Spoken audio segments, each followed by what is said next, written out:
Hola, nos encontramos en la Plaza de Santo Domingo, México, para realizar una entrevista al licenciado en Historia, Omar Tinajero Morales.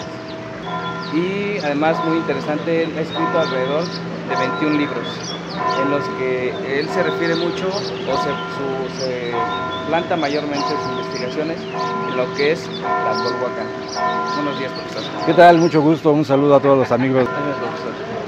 Lo que queremos saber es de sus libros. Nos menciona mucho la Colhuacan.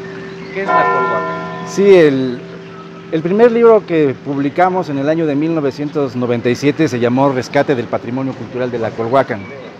El Acolhuacan es una región que se ubica al oriente del actual Estado de México.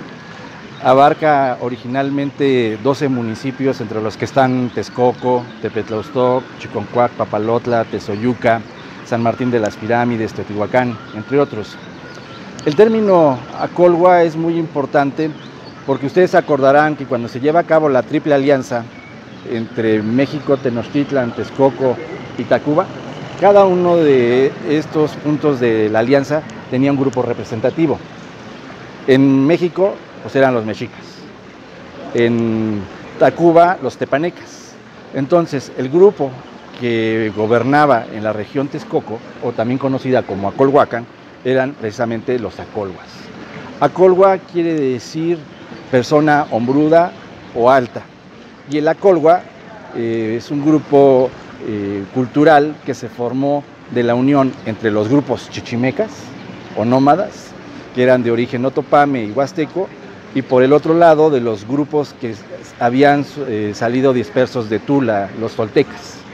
En la región hay varios lugares que tienen de una u otra manera relación con ese antiguo imperio que fue el imperio tolteca, que era el imperio de la alta cultura, de los sabios, y precisamente por eso tenemos lugares como Toltecateopan, allá en el municipio de Tepetlaustóc, y ahí está, por ejemplo, todavía la evidencia de la pirámide del Gavilán.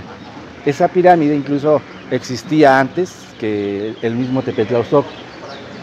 Hay un códice que se llama el Códice Xolotl, en el cual se representa precisamente la pirámide que conocemos hoy como el Gavilán, y en la cual cuando llega uno de los descendientes, uno de los hijos de Xolotl, que se llamaba Nopaltzin, para ir como que apartando los lugares en los que iban a vivir, porque ellos buscaban lugares relacionados con cerros, con cuevas, y por eso escogen Tepetlaustóc, ven que ya existía un sitio que se llamaba Toltecatiopan, que era originario precisamente de esta gran cultura que eran los toltecas.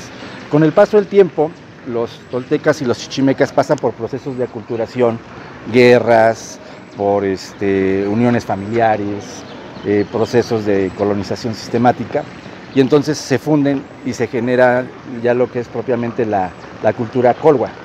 La parte acolhua también había tenido también mucha relevancia en lo que era Cuautitlán y Huexotla, también allá en la región. Entonces, el término acolhua era un término que se había borrado incluso de los libros de historia. O sea, muchas veces pensaba, por ejemplo, que Nezahualcóyotl, que es el gran rey acolhua, pensaban que era un rey mexica. No, él era un rey acolhua. Y los acolhuas tenían una cultura muy diferente a los mexicas, por este entronque que tenían en su historia entre chichimecas y acolhuas, toltecas, y entonces tienen una historia muy, muy diferente. Por ejemplo, allá en la región Texcoco se convirtió en la Atenas del Nuevo Mundo. Se hizo un gran esfuerzo por convertirlo en un polo del conocimiento, y a la vez Nezahualcóyotl creía, por ejemplo, en el Dios único, en el Tloquenahuaque. No estaba muy de acuerdo con la cuestión de la idolatría. Entonces sí había una diferencia. Igual en la forma de hablar, el náhuatl de la región oriente era mucho más fino que el de aquí, de la Ciudad de México. O también los códices acolhuas tenían mucha vinculación, por ejemplo, con la región maya, y eso se ve mucho en la matemática. Y también los códices de esa época, los códices acolhuas, son los antecedentes de lo que hoy conocemos en geografía como los sistemas de información geográfica.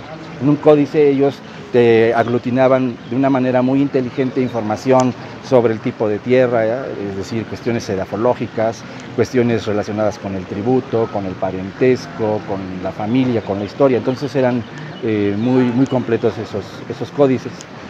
Entonces por eso era importante diferenciar entre esos tres grupos, ¿no? Entre los acolhuas, los tepanecas y los mexicas.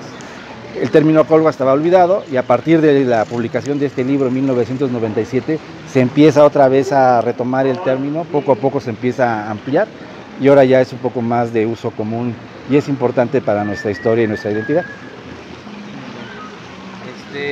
Bueno, o sea, todos sabemos que todas las culturas prehispánicas nos dejaron ruinas arqueológicas.